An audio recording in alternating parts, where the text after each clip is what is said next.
Good. Okay, good evening, everybody. I appreciate all your attendance, and without any further delay, I would like to introduce our presentation today, which is some remarks on the efficiency of bargaining, provided by Professor Hugo Sonnenschein. Unusually, I memorize his bio, but mashallah, his bio is very rich, and so I had to have this piece of paper. So, Professor Sonnenschein is I'll stand up for my bio. Professor Sonnenschein is the President Emeritus and Distinguished Service Professor at the University of Chicago, and he was the President from 1993 to 2000. Former Provost of Princeton University and Dean of School of Arts and Science, University of Pennsylvania from 1976 to 1988. He has served as President of the Econometric Society, also Chairman of the Board of Argonne National Laboratories, Director of the National Merge Scholarship Corporation. He is a member of KFUPM International Advisory Board, and also a member of the National Academy of Sciences, member of American Philosophical Society, a fellow of the American Academy of Arts and Sciences, a member of Civic Committee of the City of Chicago. He is currently a member of the Board of Trustees of the University of Rochester and an honorary trustee of the University of Chicago. He is the director of Van Kampen Mutual Fund, Mathematical Science Research Institute, and several nonprofit organizations. His research interests are economic theory. His most important scholarly work concerns mathematical structure of market demand functions. He has received honorary doctoral degree from 6 colleges and universities. 7. 7? Another one. Okay, that's a new one. Okay. He earned his PhD in economics from Purdue University. Still, I got it. I missed one. So, thank you very much. We're very honored to have you. Thank you. Thank you very much. I'm very honored to be here, and it's a delight to speak to you. I have to make sure that I know how to advance this and to also set it back. Yes. Oh, good. Okay, I hope you can read this back there, although it won't be completely essential. I traveled from the States, and before I left, I wound up with a little bit of a bad belly. And I even considered being in touch with your dean and saying, please, my belly has gotten in the way. But this is very important to me. And I really wanted very much to be with you, to tell you a little bit about my work, but also to just get to know you. And I hope we'll have a chance in this presentation to do some of that. Now, actually, this work that I'm going to present, the scholarly work, is joint with some people, and they're named here, but one of them is my colleague Omar, who I thought might be here, and I don't think Omar is here. So if Omar walks in, you'll know that's my colleague Omar. So today I really want to speak to you most directly as a colleague, a little bit out of voice and a little bit out of stomach. And the subject is game theory, and it's bargaining theory in particular, and game theory. That's not Omar. No problem.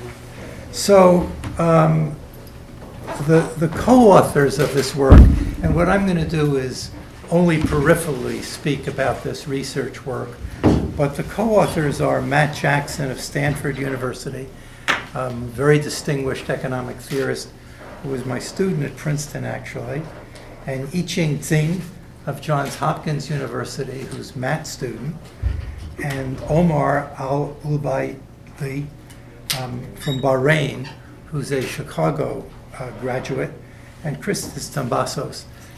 The work that I'm going to talk about today, to the extent that I get to it, it'll only be a little bit of it, is mostly the work with Jackson. And this is going to be a talk that's expository and informal. Sometimes when I present the formal work on game theory, I'm speaking to an audience of game theorists. I might be speaking to computer scientists or mathematicians, and I assume quite a bit of background.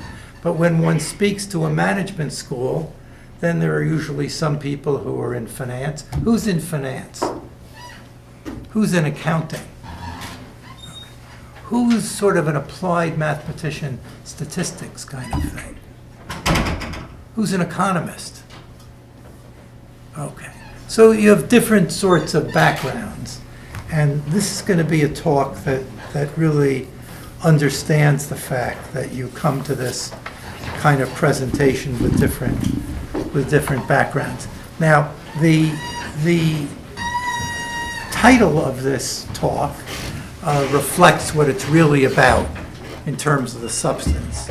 And that is, it's about bargaining, and it's about the efficiency of bargaining. When two people get together and they bargain, do we expect an efficient outcome? Will something be left on the table? And if something's left on the table, why is it left on the table? So understanding the efficiency of bargaining is what this is about. And the efficiency of mechanisms for trade is, of course, one of the really pillar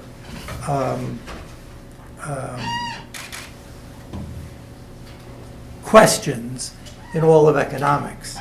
So I put, just if you're interested in reading as I go along, it's reading at the top this very famous quote by Adam Smith.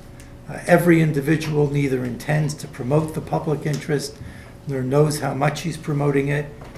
He intends only his own security, and by directing that industry in such a manner as its produce may be of the greatest value, he intends only his own gain. And he is in this, as in many other cases, led by an invisible hand to promote an end which was no part of his intention. So this idea that people being acquisitive, being somehow a bit selfish, promotes the social good, that's a very breathtaking sort of idea. You can contrast it with, I put up here at the bottom, a classical image. And the classical image is actually a classical image of hell, but I didn't want to write down hell. And the classical image has people at a table like this, except it's just stacked full of food, huge amounts of food. And each person at the table has a fork, a long fork. And the fork is so long that if they stab in for the food and they try and feed themselves, it goes by their ear. But if they'll take the food and reach across to the person across from the table, then everybody can eat. So that's an idea of people just doing the best for themselves is not very good for the social good.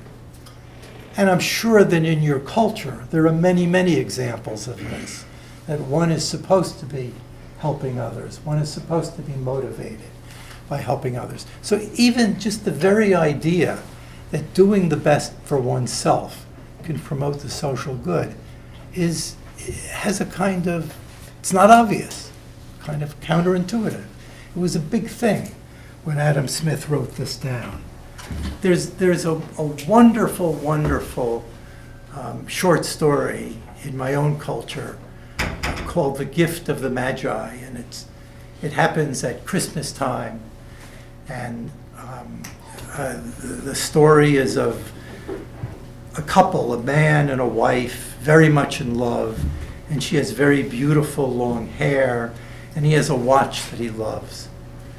And what she wants so much, and he knows it, is a brush for her hair. And what he wants very much is a little chain for his watch. And they don't have any money. They don't know how they're going to do this for each other. And so thinking about this, the husband goes and he sells his watch to get a brush. And the wife goes and she cuts her hair to sell it, to get the chain for his watch. And each person doing the best for the other is not very good for the social good. There's sort of a coordination problem. Well, this idea of whether self-interested behavior promotes the social good, under what conditions does acquisitive behavior promote the social good is almost the organizing principle of large amounts of economics. There are places where there's market failure. You have public finance to try and take care of those areas. You have questions of industrial organization. And to what extent does the competition of firms lead to the right amount of product on the market? So this is a big issue. Now, let's step aside from courses in economics and talk about courses in game theory. In courses in game theory, the first lecture that I give to undergraduates, I always pick two people, since you're near me, the two of you. I will pick the two of you. And we play the game, which is called Pocket or Envelope. And I tell you, unfortunately I don't do this in reality, I tell you that I'm going to give you each a $100 bill. And you can take the $100 bill and do one of two things. I will also give you, in addition to the $100 bill, an envelope. You can take the $100 bill and you can put it into your pocket, or you can put it into the envelope. The envelopes are then handed to me. So you've decided whether to put it in your pocket or put it in the envelope. You've decided whether to put it in the pocket or the envelope. The envelopes are handed to me, they turn around, and if there's $100 in an envelope, I add another $100. If there isn't, I don't add anything. I then switch the envelopes, and I give the other one of you the envelope that the other person gave me. So if you put $100 in the envelope, that would come to me, I'd add $100, and you would get $200. On the other hand, if you put the $100 in your pocket, then I'd look at the envelope, it has nothing in it, I'd add nothing, and I'd give you that, and you'd get nothing. So this is an example of a very simple game theoretic situation. We haven't yet talked formally about games. We're just talking about something that's game-like. It's also a little bit like the fable of the gift of the Magi. And it's a little bit like a lot of the kinds of stories you can tell, like the forks. They're too long. So now the question is, I want you to think of yourself as being selfish. Think of yourself as not knowing the person next to you. That's somewhat unusual. But we'll have the two of you and we'll assume you don't know each other. You're never going to see each other again. You have no particular caring for the other. We'll take that out of the way. Caring for others is very important, so I don't want to diminish it. But for the moment, you just care about what you're going to get in terms of dollars at the end, and you just care what you're going to get in terms of dollars at the end. And the question is, what should you do in this kind of situation? Should you put the $100 in your pocket, or should you put the $100 in the envelope?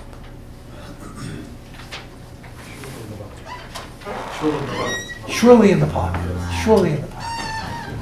What do you say? I may take a risk and put it in the envelope. Why would you do that? Is it taking, in what sense is it taking a risk? Is it taking a risk? I may get out nothing, but I may get 200 at the end. Aha. Okay. Let's now analyze this. But you didn't say that you were caring about the person you were playing with. You are only saying that you're caring about what you might wind up with. Now, you might get Because I'm basing it 200. on your assumption that I don't really care. So. You don't care about him. No, that's right. Now, you might get 200. That would be because he put 100 in the envelope. Now, if you put the dollar in your pocket, how much would you wind up with? Just the 200. But if you put it in the, I'm sorry, if you put it in the envelope, what would you wind up with? You just wind up with 200. If you put it in your pocket, then you'd get his 200 plus the 100 you had in your pocket. So you'd be better off putting it in your pocket, even if you got the 200, right? So, in fact, there are some of you who, Also, knowledge of what might happen after he turned on the back. Now you gave us the knowledge in advance. What if he doesn't know what might happen after he turned on the envelope? okay, so one question is whether we've specified the game very carefully. That I did. Now, you may be thinking that we play the game more times. I'm not allowing that. This is a one-time interaction. So the game was well specified. Everybody knows what the consequences of their actions will be. And game theorists capture this, and just actually this kind of diagram is the first important thing that you see by saying there's player one. I probably can turn a light on with this or something like that. Is there a pointer? Aye. There's player one and there's player two. Player one can put it in the pocket, can put it in the envelope. Player two can put it in the pocket, can put it in the envelope. If player one puts it in the pocket and player two puts it in the pocket, they both get one, right? If they both put it in the envelope, they both get two. You were saying that you, let's call you player one, would put it in your pocket, and you, player two, were going to put it in the envelope, and this 3-0 represents the fact that you would wind up with $300 and you'd wind up with nothing. Okay? Now, there's something very compelling about the play put it in your pocket. Let's look at it from the point of view of player one. For player one, this first coordinate here is the payoff to the first player. Player one can get 1 or 3 depending on what player two does. What he'll get if he does envelope is 0 or 2 depending on what player two does. And the big observation is that no matter what player two does, player one, I'm calling you player one, by putting it in the pocket, does better off. This game is exactly the what? Everybody knows who knows this game, shout it out. This is the equivalent to the prisoner's dilemma.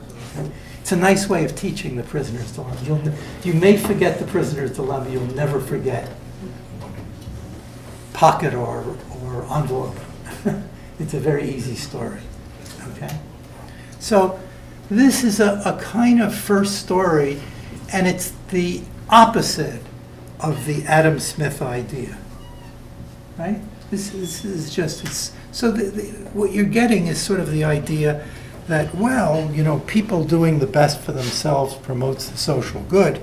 Here, it's possible to get 2-2, and people doing what they have to do, if they're, quote, rational, pardon me, if they just do what's best for them in a very strong way, the outcome is 1-1. So people doing the best for themselves, they both should play this. You get that outcome. But on the other hand, if they're both generous, which is a tough thing to do in this case, this would be the outcome. And so, you know, this is a kind of other side of Adam Smith. Okay? Now, How would you get around this? And maybe some of what you were asking about might even suggest ways of how you get around this. If you were facing this situation and you knew you were facing it, and you could write contracts and you could observe things, yes. I would bargain with my partner, the person that. How would you bargain? What would you mean by I'll bargaining? tell him if we both become generous, we both will will end up with Okay. two. All right, suppose I tell you that I'm person one, and suppose you're person two, and I say, I'm going to be generous. Yeah. Would you believe me? I should. You should believe me? Yeah. I'd like to play with you.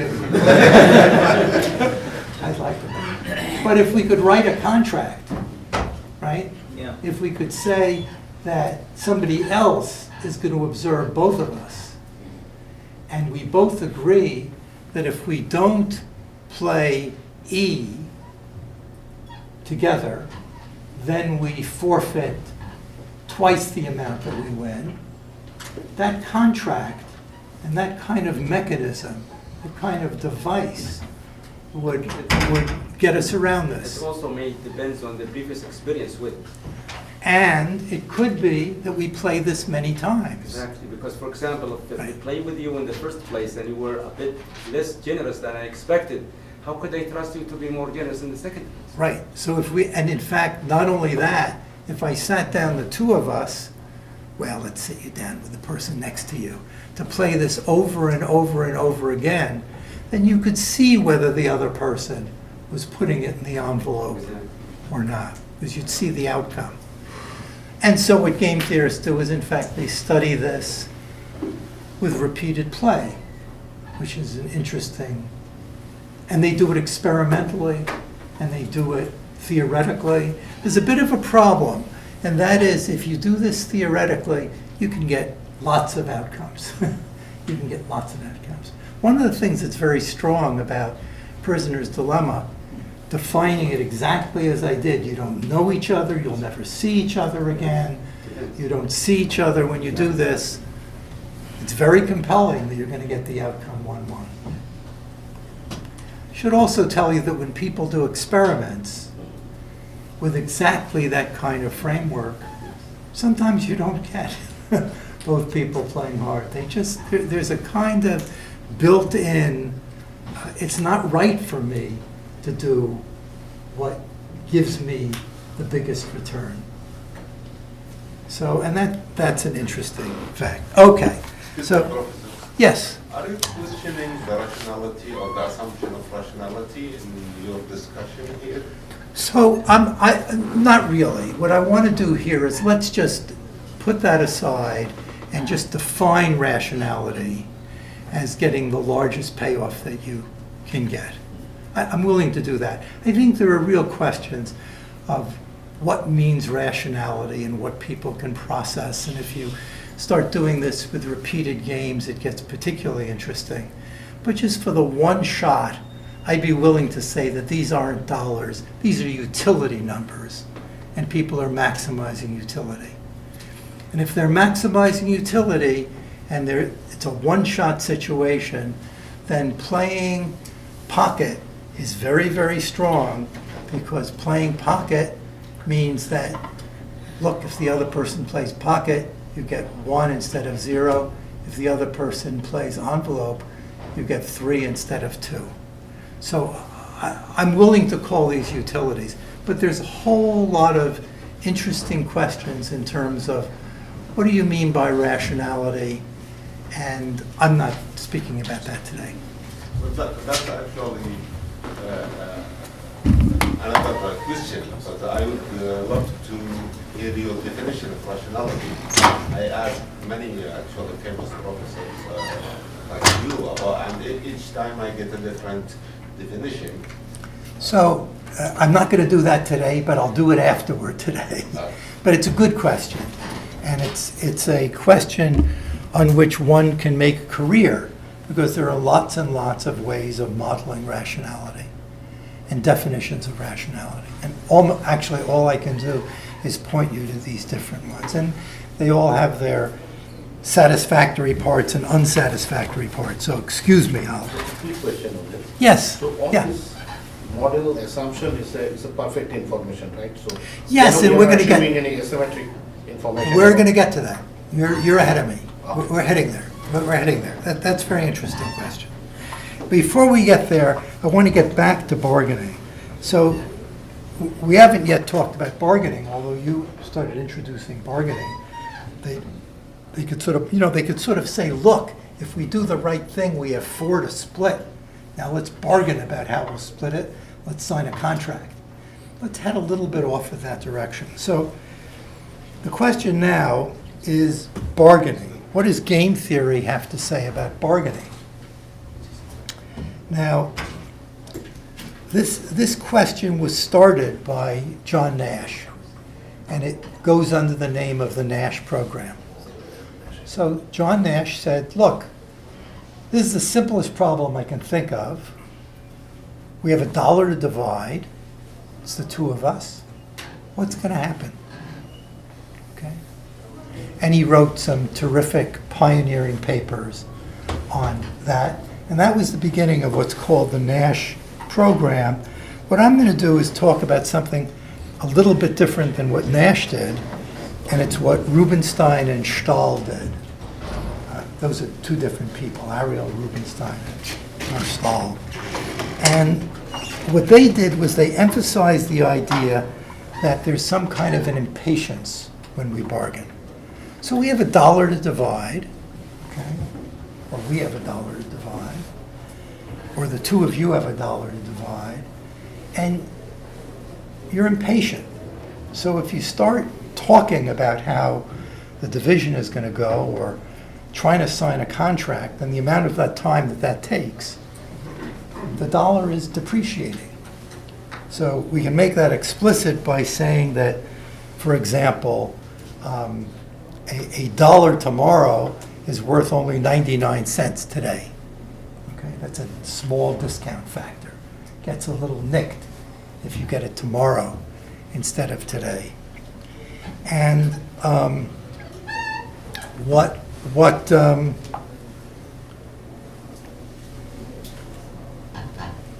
Rubinstein and Stahl did is they said, okay, let's look at the following game. We're going to have the two of you bargain, and you're going to make an offer of the division of the dollar first, and you're going to get to say yes or no. Now, if this was more real, we'd have you both shouting out offers, but I don't know quite how to handle that. So a little bit more orderly. I'll let you make an order of division. If this was only going one period, and you could only say yes or no, and you couldn't counteroffer, then you could bring him to his knees. You could say, I want 99 cents of it. You get only a cent. Or I want 99.5 cents of it. You get only half a cent. And, then you don't have much choice. You either take nothing, or you can take the little bit. So that would be a big asymmetry. Let's try and do away with that and say that you make an offer, you can say yes or no. If you say no, you get to make a counteroffer. So for example, you can offer, I want 99 cents, or I want 94 cents, or I want 90 cents of it. And you could say no, I'll give you 80 cents. And by the way, in that second period, there's been some discounting. So if it's settled where you get the 80 cents and you get the 20 cents, then you discount a bit. All right.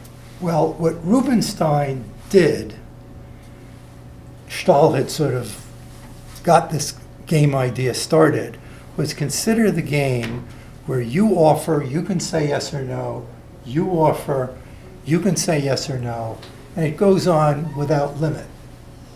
And he looked at that in the same kind of rigorous way as one can look at the prisoner's dilemma. It's a more complicated game. It's a very hard game. And in fact, everything that had happened before suggested that the answer would be different than the answer wound up being. The answer is, let's do it for the case where you're equally impatient, so you both have a discount factor D. The answer is it settles right away, and it settles at an even split if D is very close to 1. So there's a theorem, and the theorem says that in that alternating offer game, you will make the offer of 50-50 division, and you will say yes. You could say no, and then make a counteroffer. If in fact you have different discount factors, then in fact the split isn't symmetric. You don't make an approximately even offer. And if the discount factor is not very small, it also is the case that this doesn't hold. Now, this is one of the pillar results in bargaining theory, and I'm not so sure. I want to sell the idea that it's not really so different than some of the stories that we were telling at the beginning. It's a kind of story like the story of the people sitting around the table. It's kind of a story a little bit like the gift of the Magi. Is this a convincing answer to what will happen when people bargain? I'm not so sure. But it's a theorem which says that if we put in nothing but relative impatience, then this is the kind of outcome that we'll get. This is a very important paper. This paper was Rubinstein's PhD thesis, and it's probably 35 years old now, or something like that. But it's really a pillar result. Now, the way that I'm talking about that, I mean, this is a big, hard mathematical economics thing, but I think there's a useful perspective in how you think about this kind of work. And I want to encourage you to look at a book. This is a book that just came out. That's Omar. And this book is by Danny Roderick, and it's Economics Rules, the Rights and Wrongs of the Dismal Science. It's interesting because Roderick is does economic development. He's at the Kennedy School. Rubinstein is a very, very mathematical economist, theoretical guy, the guy responsible for that very important theorem. But both of them wind up telling a story that, look, this is a kind of, we're trying to understand what different careful specifications tell us about the world, and their stories. They both, in fact, use the word fables in describing what they do, which has a kind of light touch to it. Now, we started a bit late, and I'm going to just do one more thing before making sure you can ask some questions if you have any. You've been asking questions, and good questions. So that's been fun, and I want to encourage a bit more of it. So I'm now going to head to exactly the question you asked. So here's a different model. What I did when I did Rubinstein was give you something that you might see in a really advanced undergraduate course with a good proof. There's an excellent book by Martin Osborne called Game Theory. And there's a hard, full chapter proving Rubinstein's theorem. Now here's a different kind of model, and it's exactly the question you asked, which means some kind of good communication is happening. In this model, there's a seller and there's a buyer. The seller gets the good. He can purchase it wholesale at a price of either 8 or 0. And sometimes it costs him 8 and sometimes it costs him 0. Only he knows that. That's the asymmetric information. We're going now to the world of Harsanyi and Selton, and we're starting to go to the world of graduate courses pretty quickly at this point. There's a buyer, and the buyer has a value, and the value is either 2 or 10. He either likes it a lot, it's worth 10 to him, or he doesn't like it so much, it's only worth 2.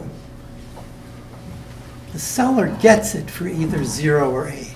Now the interesting thing about this is you'll note that there's a case where trade shouldn't take place. If the seller gets it for 0, then it should always be traded because the buyer has value 2 or 10. If the buyer has value 10 then it should always be traded because the seller gets it for either 8 or 0.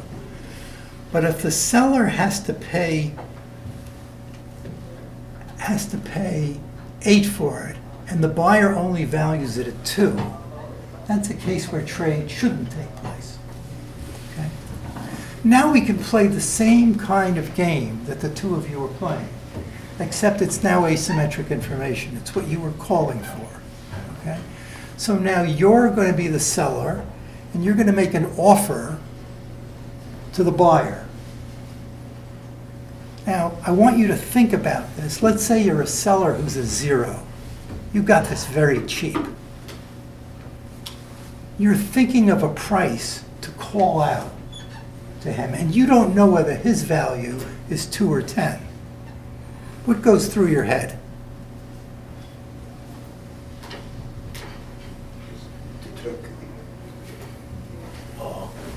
Which one I will, You're the seller, and you're a 0. well, You have a value 0. You don't know what he is. He's either a 2 or a 10. I'm sorry, I was a little quick. These are equal probable. He's equally probable a 2 or a 10. So what are you going to do? I'm going to move on if you're not going to give me it. It's going to trick the buyer into thinking that I value it at 8. He wants, right? I mean, certainly you want to believe. You want him to believe this, right? So you might say to him, well, look, this cost me a lot. You make believe you're in a bazaar now, right? Yeah. Okay. This cost me a lot. Now, look, if you don't like it and it's only worth 2 to you, we're not going to make a deal. But I'm hoping that it's worth a lot to you. Okay? So I'll offer it to you for 9. And you might say no. You might, in fact, be a buyer who values it at 10. But you might say, it's only worth very little to me, and we're not going to make a deal unless you happen to be the 0. So you start you start kind of haggling. Well, the interesting fact is, and now you are in the world of asymmetric information. Now you are in the world of Harsanyi and Selton. Selton just died a month ago. Great. Those are 2 Nobel laureates. And you're also in the world of my colleague Roger Meyerson, who with Satterthwaite, one of my co-authors, showed that with this situation, when we do this kind of bargaining, and you look for an equilibrium, we have said very carefully what we meant by that, then it can't settle right away. This is the opposite of the situation that you have in Rubinstein. So putting in asymmetric information in general will cause some real difficulties in getting this trades right away, trades at a determinate price. And that's the world of Meyerson Satterthwaite, if you want to understand that well. And that's already sort of graduate kind of stuff. So I'm going to, I've pretty much used up my time. What I was going to do, if there was time, and I thought there might not be. Isn't there payoffs when you put inside the box? Okay, no, here I was saying that there would be payoffs that are determined in equilibrium. So I've left it blank. All I'm doing is specifying the uncertainty that's there. Okay, so in fact, would there be payoffs? What I did here was put in payoffs. And if you put in these payoffs, then you get what's called a mechanism. This really is the world of mechanism design and Meyerson Satterthwaite. And it says that if you could, and this gets back a little bit to having a person who could intervene and make a contract. If we could make the contract that we play the following game, we can either announce if you're a seller 0 or 8, if you're a buyer 2 or 10. If you're a seller and announce 8 and a buyer announces 2, there's no trade. If it's an 8 meeting a 10, there isn't trade all the time. It's only 5/6 of the time, and then it's at this price. it's impossible to absorb this as quickly. I wouldn't have put this up if there wasn't the nice question that was asked. But this is the mechanism that's in the spirit of what we were talking about before by making a contract, which gets you the second best optimum, and you lose some. You don't get the full efficiency that you got in the certainty case. So the work that I'm doing with co-authors and Omar in particular, and which we're trying to involve people in here, uses the idea, let me put this down now, oops, uses the idea that, and this is the kind of thing you tell people in a business school, that people want different things, invent options for mutual gain. This is coaching on how to bargain well. This is the oil minister of Saudi and Iran sitting down together and trying to figure things out. And they're really important players. If they can come to agreement, there may be something for other countries that's arranged. The two of them are in a room, and they're going to kind of haggle over how this should happen. And this is the kind of coaching that you get. So let me actually do one of these a little bit. Let's suppose that I'm going to do a different kind of thing. I want to hire you at the University of Chicago. At the University of Chicago, we have a great deal of flexibility in terms of the way we hire people. There aren't fixed salaries. There aren't particular offices that you get. There aren't fixed amounts of time off. It's all negotiable. It's the United States. We're a crazy country, okay? So we sit and we say the following. Well, I'm interested in having you come to the University of Chicago. And there are a collection of things that I know matter. Salary probably matters. Sometimes we help people with housing. So the amount of housing allowance we give you, but it's not a fixed amount. And you know, there's also, I understand you have a spouse, and the spouse is interested in going to college in the United States. We may be able to help with this, and etc. And so when we bargain, it isn't the case that it's just one price. There are many dimensions. And what I have to figure out is what's important to you, and you have to figure out what's important to me. It may be very hard for me to give on salary, but I may have an easier time than you think on the housing allowance. Just as when the oil ministers get together, there may be an arrangement for a third country, which is hard for one of them, and that really has to be declared. But there are other things that may be easier. There's a duration that they're going to keep pumping for. Okay? So you do these things over collections of dimensions, and the work that I'm involved in started with Matt Jackson and now continues with my co-authors here, and Omar is here and includes experiments, has this multi-dimensional aspect of bargaining. So instead of it just being let's say one rug, which cost me 0 or 8 and is worth 2 or 10 to you, there are a whole collection of rugs. All right, I abused you and took too long, and you asked questions as we went along. And you're running the show because you're the dean. Is there time for 1 or 2 more questions? I think it is. Yes, I believe yes. Okay, questions? Yes. Yeah, just from because it's a game. Yeah. In academia, publication is also a game. Aha. Normally, when we graduate, especially I'm talking about from business school. Sure. You are an economist. Advisors, supervisors, or whatever you call it, normally tend not to agree in that part on the modeling paper, in the sense that there is a small group of people, they do that research. So if someone goes elsewhere, you are in Chicago, I know it's a very good place for academic research. But if someone comes here, they say in the Middle East somewhere, won't find anybody to work with this sort of work. Sure. So we have been encouraged to engage more on empirical research rather than this sort of modeling work. So- So I want your comment because there are a lot of junior faculty. Yeah. So there are really two answers to that. I mean, let me start with a simpler answer.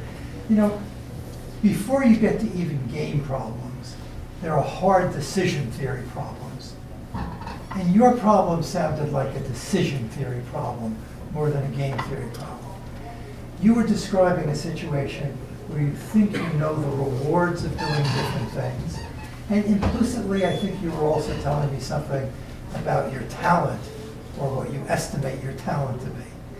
You know, the particular work that we do as academics depends on where we think we might get it published, who's going to want it. Also depends on what gives us a thrill to do. Okay? It depends on lots of things. Depends on our talents. You know, so you might have great talent for theoretical work and no talent for empirical work. I'd be a little bit careful in advising you to do empirical work just because it's the rage.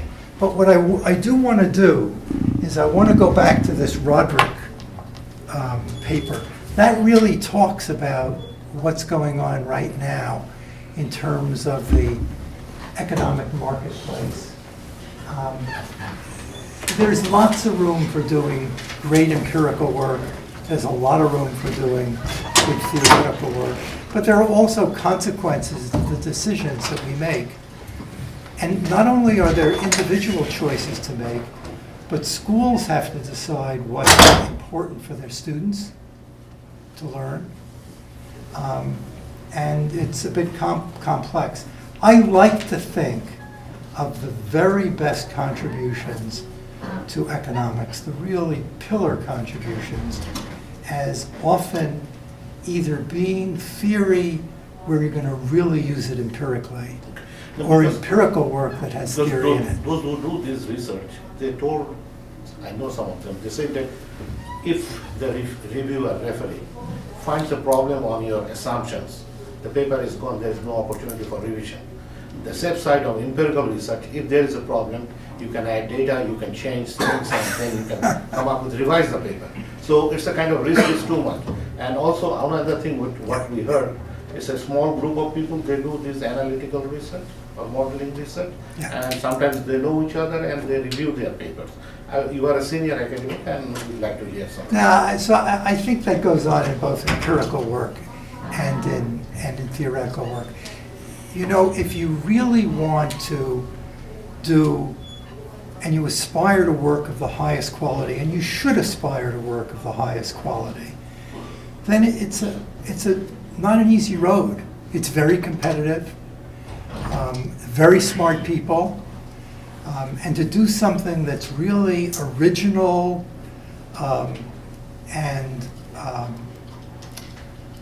is a tough test. It's also the case, look, I have a colleague, Bob Lucas, who won a Nobel Prize. Paper, although it has lots of of empirical implications, used a lot, was an entirely theoretical paper. It was rejected. The number of papers that are great theory or great empirical work that are rejected the first time, particularly if they're original. I mean, almost the tougher situation is, should you try and be really original? Because if you're really original, you take some kind of risks. But it's a risk worth taking, particularly to the young. I mean, it's just, it is such a thrill, and it is such a great thing to do something that changes the way that people think. And that's what your aspiration should be. You should be trying to change the way that people think. That's what research is about. Research which just takes existing ideas and does a little tiny change. That's derivative, whether it's theoretical or whether it's empirical. And it's easier to carry it out, but it's not what we're trying to do as a collective. One or two questions? Yeah. One quick question. Back to the bargaining part. Yeah. A big part of the assumption is that you know what is the unknown, right, in the bargaining. Very good, very sophisticated. what is the like ethical concept of it, and how far should you go towards the So there are really two parts to this. The first part is a very standard conundrum difficulty with what we do. You know, when you accept the game theory framework, you pretty much are accepting, even though there's uncertainty, for example, in the situation I put in, the nature of the uncertainty is known. I know if I'm the seller, whether you're a 2 or a 10 buyer, with certain probabilities. I may not know whether you're a 2 or whether you're a 10, but I know it's 50% 2, 50%. To get past that is very difficult. It's just conceptually very, very hard. What it means ethically is another question. And I must say that's a very good question. One is thinking about a world where you're even imagining that people are able to think into other people's situations in ways that you might regard as having ethical consequences. You know, a philosopher might say, well, I just think that's not the right way to think of the world. It's just, it offends me. Economists don't bother with it. All right, thanks a lot. Thank you very much.